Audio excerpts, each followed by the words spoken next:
महाराज सरियात की जो बेटी है, जिस बेटी का नाम है सुकन्या। बातें बंद करो बिल्कुल।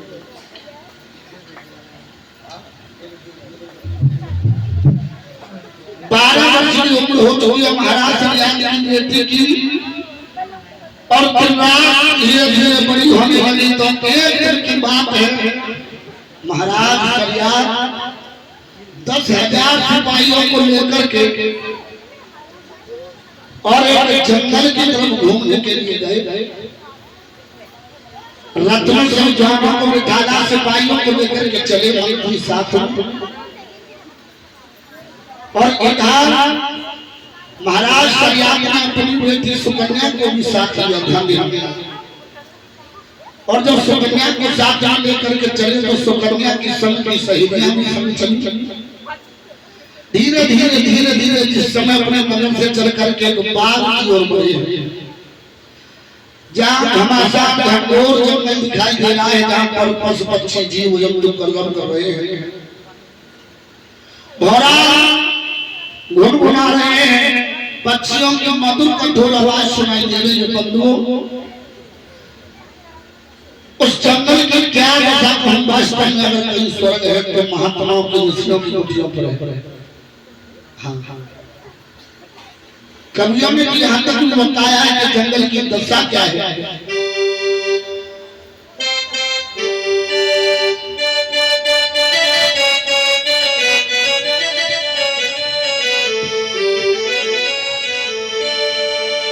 जंगल की हरियाली जरा समझे, जंगल की हरियाली और सब मन भई तो आई है, सब मन भई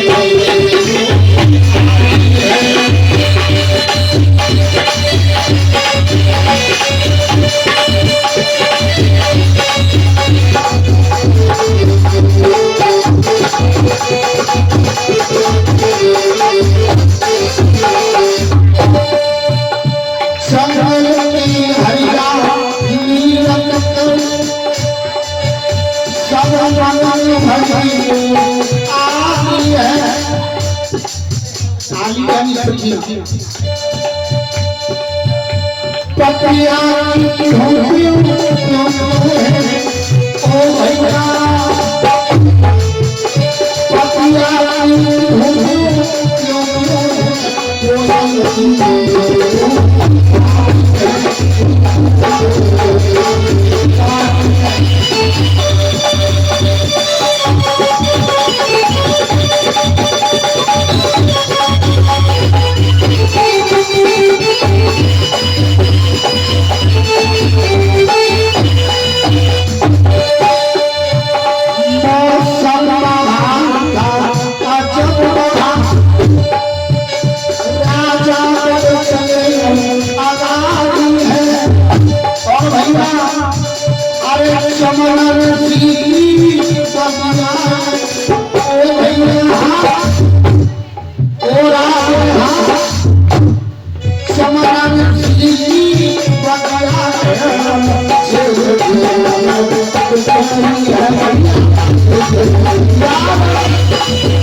जंगल की हरियाली लगकर और मगन हुई सब आली है, पतिया की टूटे है और कुलकुल कोयल बानी है।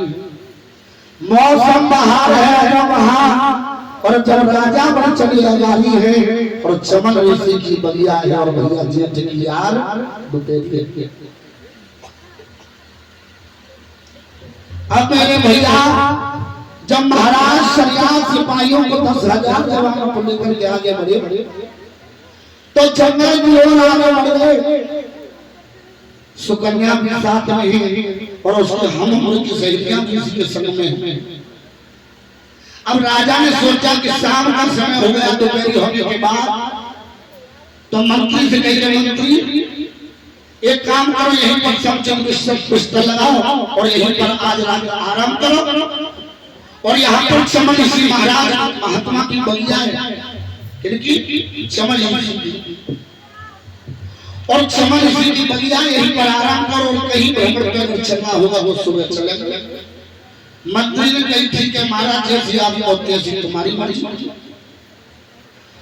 अब मेरे नौजवानों कहते हैं कि होनहार भगवान है, काले कभी गलती नहीं है। और समय तो की घड़ी न जाने कौन से इंसान का कब किस वक्त बन गया। जब राजा और मंत्री से कहकर के विश्राम करने लगे और इधर में सुकन्या भी पिता के साथ आराम कर रही है, संग की सहेलियां भी उसकी विश्राम कर रही हैं, सब लोग सो गए, 10,000 जवान भी सो गए, राजा सब्याती भी सो गए। और इधर आधी रात का समय है और जब भैया लड़की को नहीं आ रहा है, किंतु राजा सब्याती की बेटी सुकन्या एकदम से उठ बैठ गई और संग की सहेली बोली बहन बोली हाँ जी, आज ऐसा जी कर रहा है कि नींद तो आई नहीं है। और एक काम करो, जो बगिया में हम यहाँ पे ठहरे हुए हैं, रुके हुए हैं, चलो मैंने एक काम करो, पिताजी तो सो ही रहे हैं और हम जब बगिया घूम देखें कि बगिया है कैसे। सहेलियां कह लगी कोई बात नहीं बहन, अगर तेरा जी कर रहा है तो हम चलने के लिए भी तैयार हैं। और यहाँ रहने नौजवानों आज सबकी सहेलियों को लेकर के वो सुकन्या और उसी बगिया में घूमने के लिए गई। घूमते आगे बढ़ी चली गई है। और उस समय चमन ऋषि कहाँ थे मैं आपको बताऊं।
हो गई।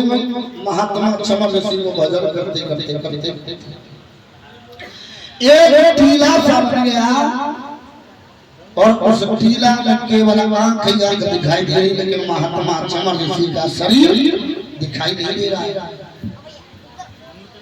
और जब चमन ऋषि का शरीर दिखाई नहीं दे रहा है और इधर तो जो बेटी महाराज तैयार थी और घूमती घूमती घूमती घूमती और संग की हमलोलियों की सहेलियों को लेकर के और उसी चमन ऋषि के टीला के पास पहुंची। अब उस टीला में और केवल आंखें दिखाई दे रही है और कुछ दिखाई नहीं दे रहा है।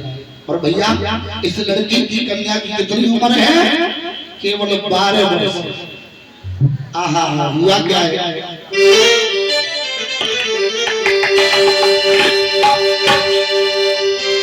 एक लकड़ी उठाए किसने? महाराज सरियाद की मीठी सुकन्या ने एक लकड़ी उठाए रे बिटिया की गोली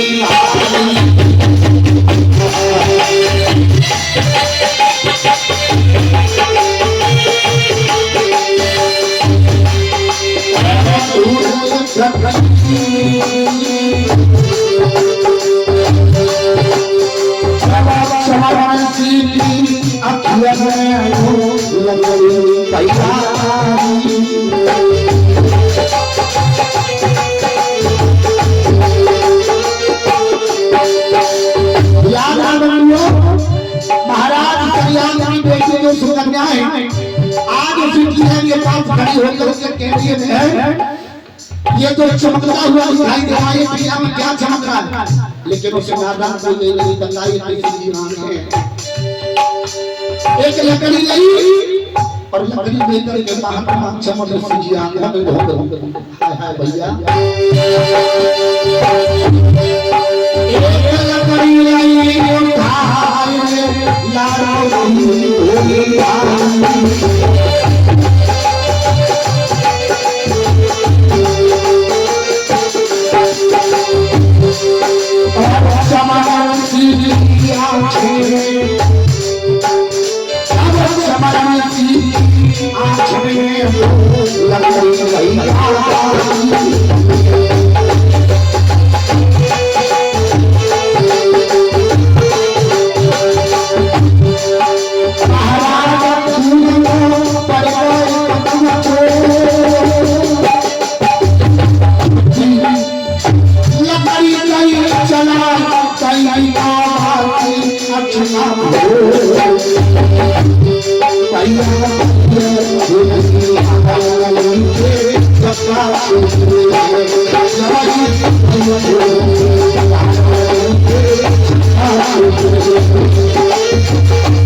देखिए उस 12 वर्ष की लड़की ने क्या क्या तो कर दिया बंधु, लकड़ी ली और लकड़ी लेकर के पहना उसे कहने लगी संत की सहेली इसकी बहन, ये जो टीला में चमकीला दिखाई दे रहा है इसकी मालूम नहीं ये क्या है। और नादान उम्र और नादान उम्र की जुबानी कन्या ने और लकड़ी लेकर के जैसे ही आगे करी और महात्मा चमक ऋषि की आंखों में नेत्रों में डाली, हाय हाय भैया महात्मा की आंखें फूटी। जब आंखें फूट गई एकदम से खून बहने लगा और जब खून बहने लगा अब तो भैया एकदम से छक्का छूट गया, सोच लगी हाय ये क्या हो गया। संग की सहेलियों को लेकर के वापस जहां बगिया में पिता और पिताजी की फौज आराम कर रही है, सिपाही चुपचाप आके सो गई, लेकिन जब बताई कि महात्मा की आंखें फूट गई। अब महात्मा की आंखें फूट गई है, समझ में आ रही है ना?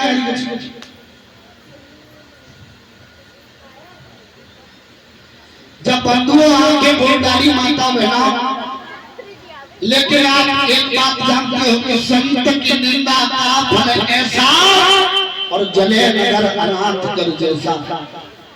संत महात्माओं की बुराई करने के बाद जिंदगी में चैन कदापि नहीं। लोगों इधर राजा सरियाद की जो फौज विश्राम कर रही है, सभी के पेट बढ़ गए और मलमूत्र छूटना प्रारंभ हो गया भैया, बीमारी बढ़ने लगी।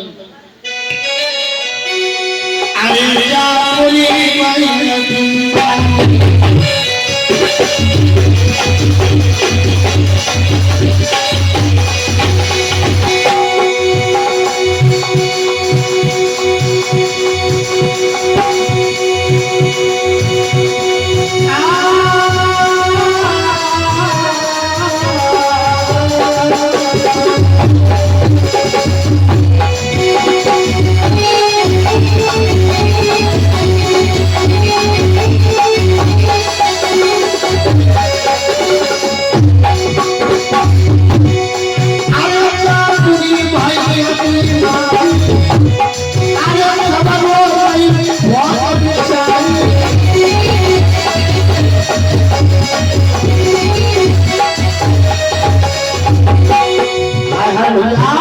महात्मा की आंखें खोलने के बाद आंखें तो बोली उठिया और सजा के मिल रही है फौजों पेट भरन लगे पेट सबको कहने है पड़ी गए पेट कब भरे हो अरे मन करी ये सरिया तेरी ना तू समझ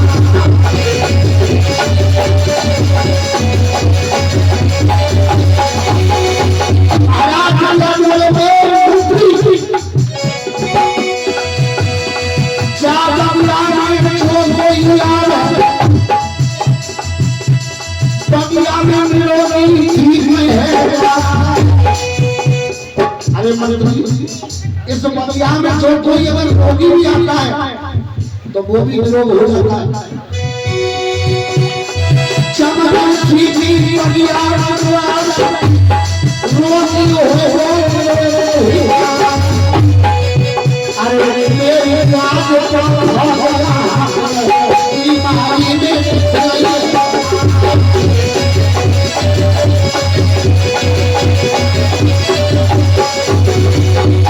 और समय में जो लला प्रेम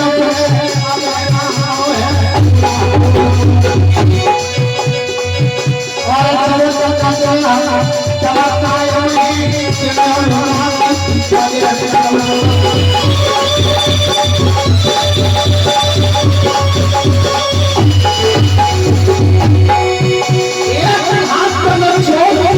हम अपना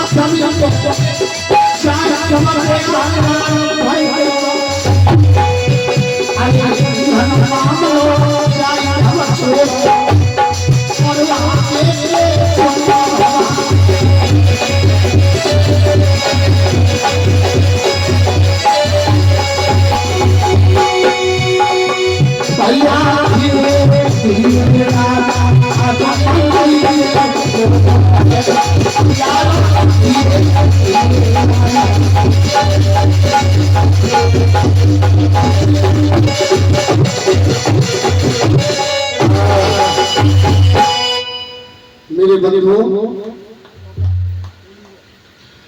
जिस समय महाराज शरियात ने देखा कि सारी फौज बीमार पड़ी हुई है और फौज बीमार पड़ी हुई है तो महाराज शरियात मंत्री से बोले मंत्री अरे जो भी चमन ऋषि की बगिया में यहाँ आता है और अगर कोई रोगी भी हो रोग हो जाता है ठीक हो जाता है और जब मेरी फौज आज यहाँ पे बीमार कैसे होती जा रही है क्या परेशानी है और पेट से पेट बढ़ता जा रहा पेट भूल गए हाय हाय भैया मंत्री के लोग महाराज हमें और इस बगिया में और जो महात्मा चमन ऋषि भजन कर रहे हैं इनका छिपा हुआ हाथ रहता है बंधुओं मंत्रियों को लेकर के और आज सिपाहियों को साथ में लिया फौज को साथ में लेकर के सुकन्या भी संग में और घूमते घूमते जहाँ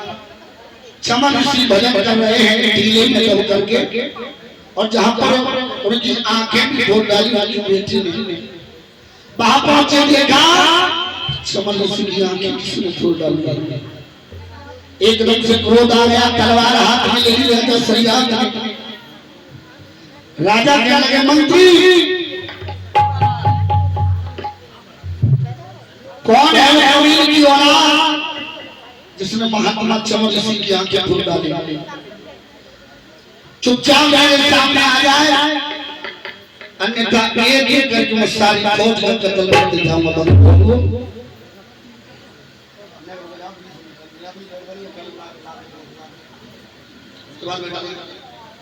और ये भैया इसी बीच में 51 रुपए अपनी ओर से और 20 रुपए विशाल और 101 रुपए गुप्तदान महाकल्याण और ये 101 रुपए अजय टेंट वाले कंपनी वाले वाले 101 रुपया और 10 रुपए याद राम कश्यप और 10 रुपए करण कश्यप जिन भक्तों ने दान दिया है एक बार दानदाता में नाम जोड़कर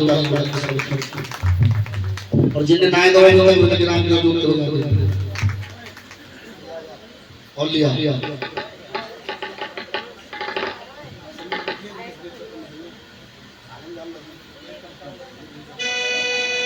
और मेरे भैया ध्यान रखना याद है, आज जैसे सारी फौज का नंबर आया मरने के लिए, राजा बोले मंत्री या तो किसी महात्मा चमन ऋषि के नेत्र खोल सीधी तरह से मेरे सामने आ जाए, अन्यथा मैं पूरे सिपाही को फौज और ये सब कत्ल करके जाऊंगा। जब सारी फौज को नौबत आई बंधुओं, उस बारिश का कन्या की आंखें चली और सोचने लगी कि हो सकता है गलती मैंने करी है और सजा मेरे चामत को मिलेगी।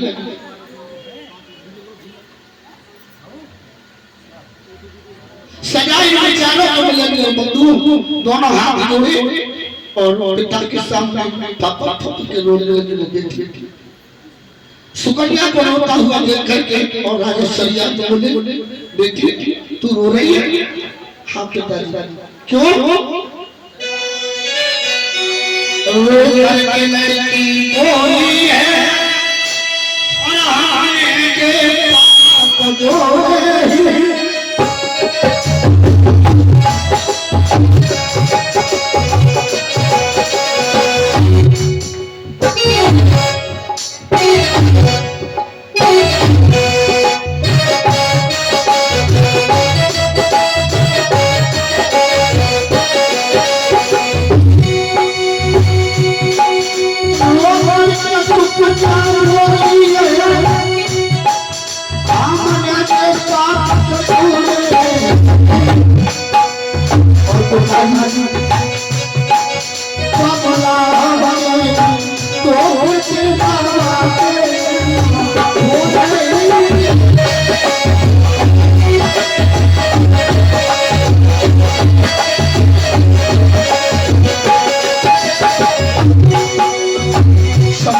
पिताजी क्षमा कर दो।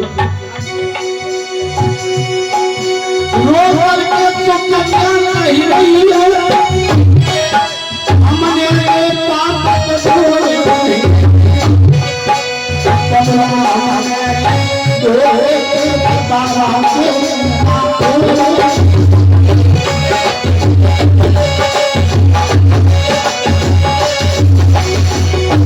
पिताजी क्षमा कर दो।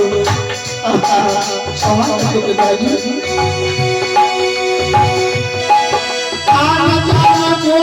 झूला भाई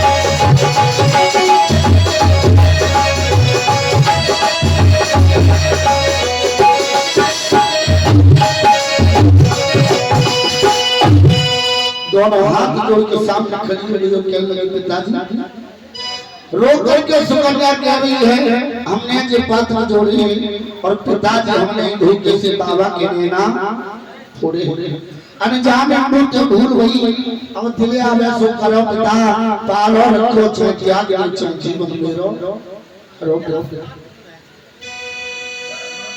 जो सो कन्या की इतनी बात सुनी राजा शरियात बोले बेटी ये क्या कह रही हो तुम जवाब दिया हाँ पिताजी जो कह रही हो बिल्कुल यथार्थ सत्य है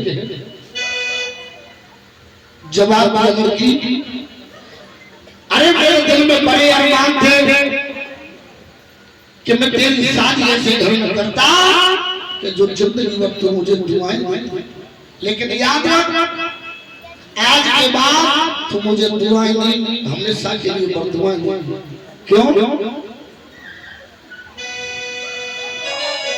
आंध होई किया तुम्हारो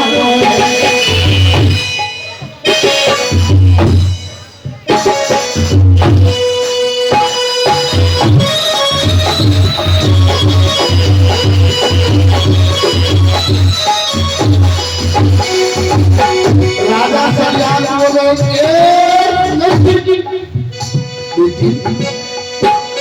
आनंद दुनिया तुम्हारा है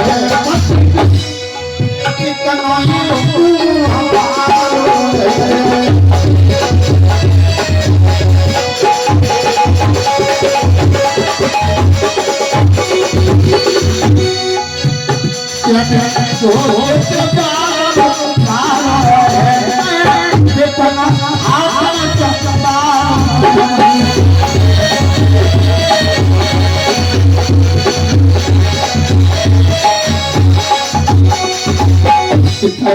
हमारा है क्षमा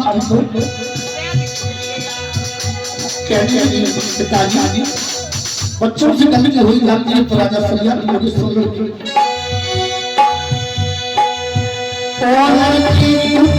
अपने हाथ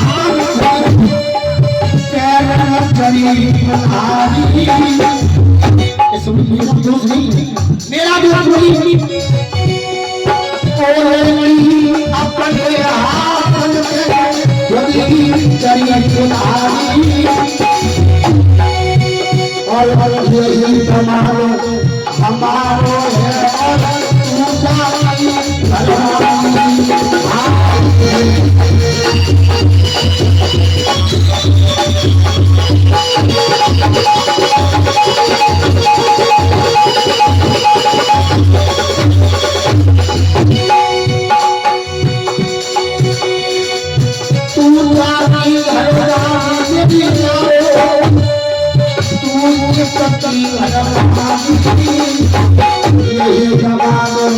हमारो है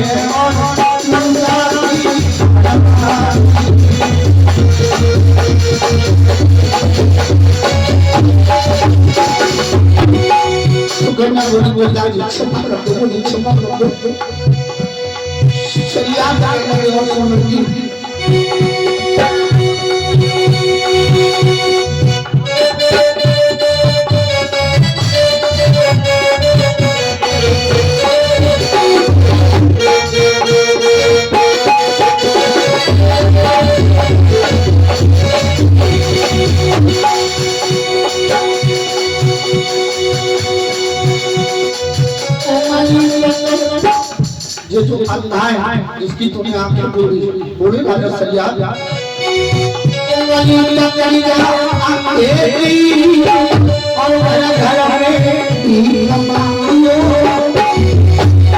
समझना लो एक बाप अपने बेटे को और एक परदेसी के सामने छोड़ के जा रहा है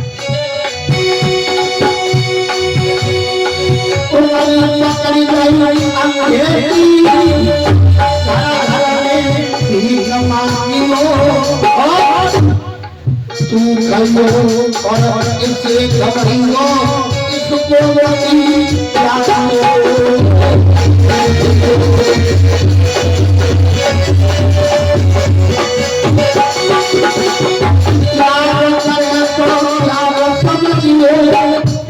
अगर तेरा त्याग कर दे तो त्याग समझ क्षमा कर दे तो क्षमा समझ त्याग करे तो त्याग समझियो क्षमा करे और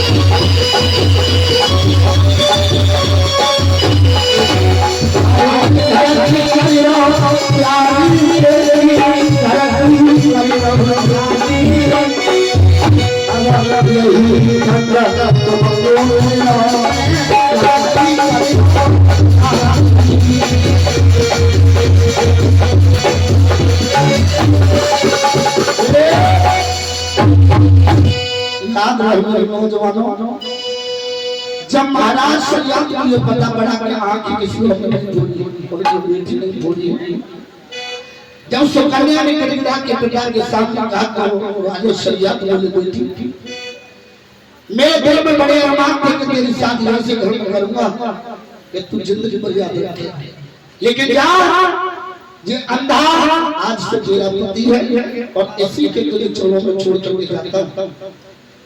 उंगली पे याद होगी और घर घर भीख मां, अगर क्षमा करे तो क्षमा समझ और अगर त्याग करे तो त्याग समझ। सुकन्या रोए बोली पिताजी एक दिन में पराया बना दिया। बोली सुकन्या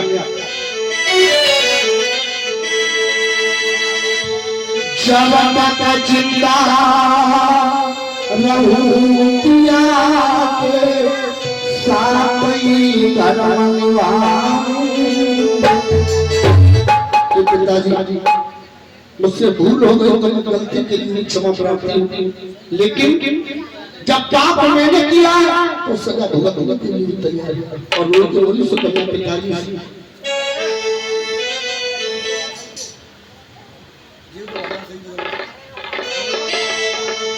जब तक जिंदा रहूंगा और साथ ही करवा।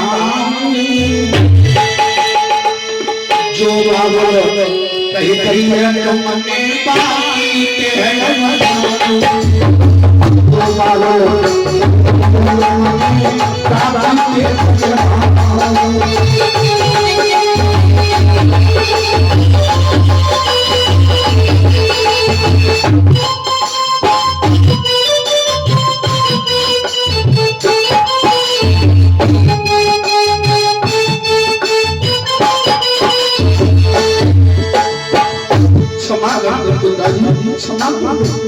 और जो समझ भूली दुनिया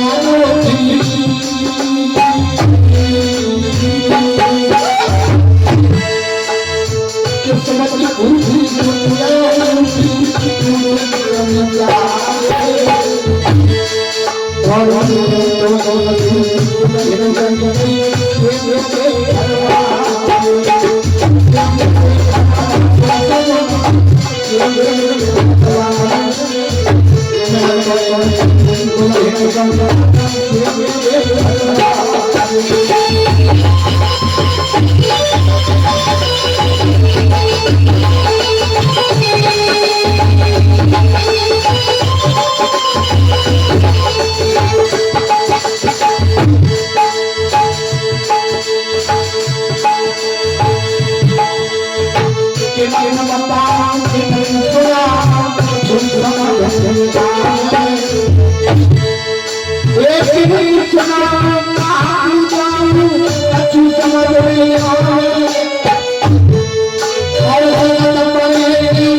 मेरे बंधु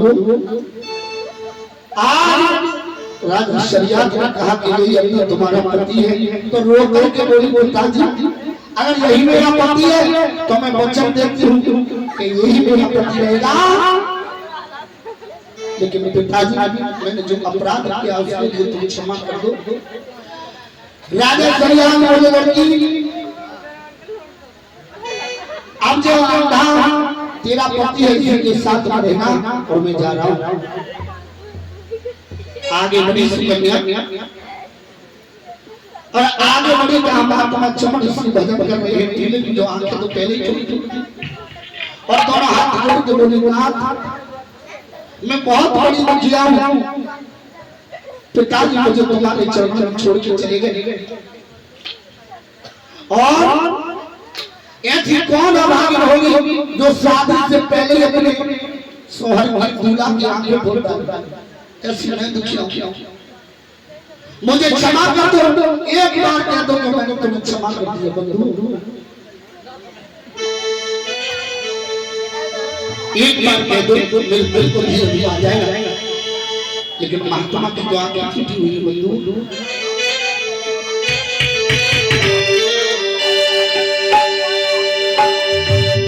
तो रोई तो बोली, हे महाराज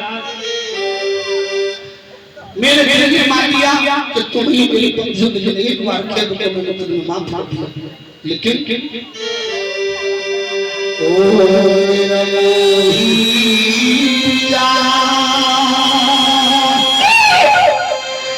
तो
Not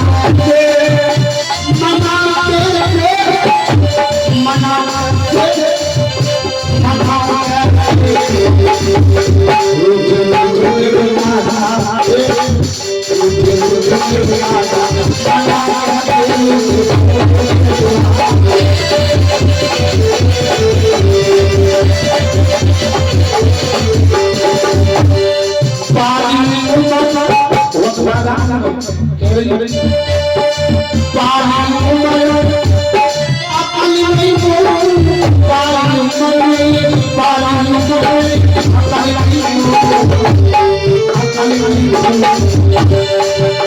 भी कह रही पानी में अकल आई और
ये मंच बहुत चल रहा बहुत कीमती चल रहा है जो दोबारा जीवन में नहीं मिलती।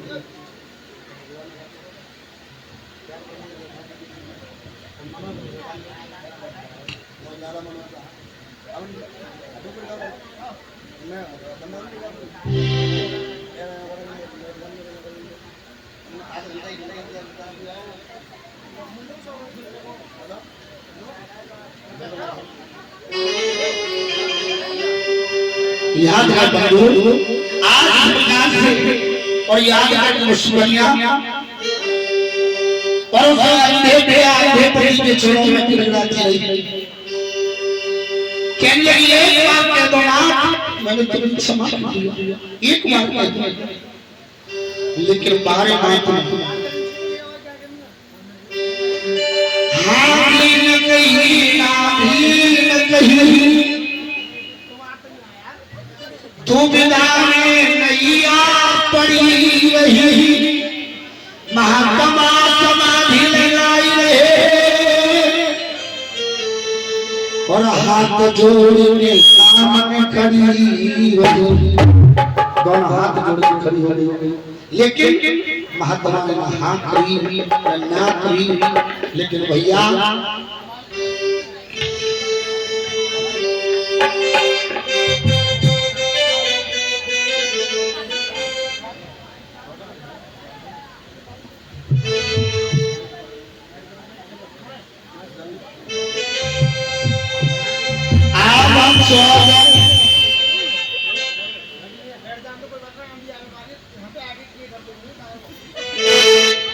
चलो तमन्ना से बोल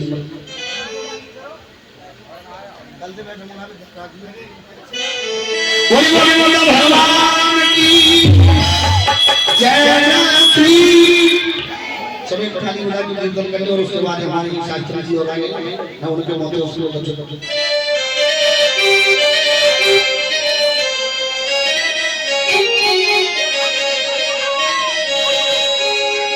आइए एक ताली बजा के कीर्तन बोलो और उसके बाद आगे सुने हमारी शास्त्री जी की जय।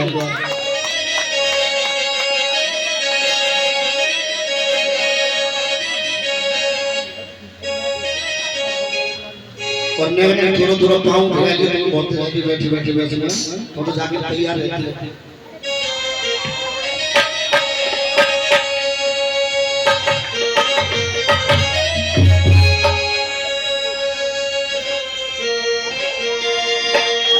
अरे अब घर के जाऊं और अब घर के जाऊं, अब घर के जाऊं है वो काम आओ के मोटे आवाज आ रही है करें जैसे टीवी सिग्नल चल रहा है पर यहाँ हमारे को गाँव जो कोई ना छोड़ा ले जाती है, हमारे पति के बारे में बात हैं। अच्छा लोग यही कही था तुम्हें तो हम लोग हैं। अच्छा अरे लगे मुरलिया मारे के अमर के जान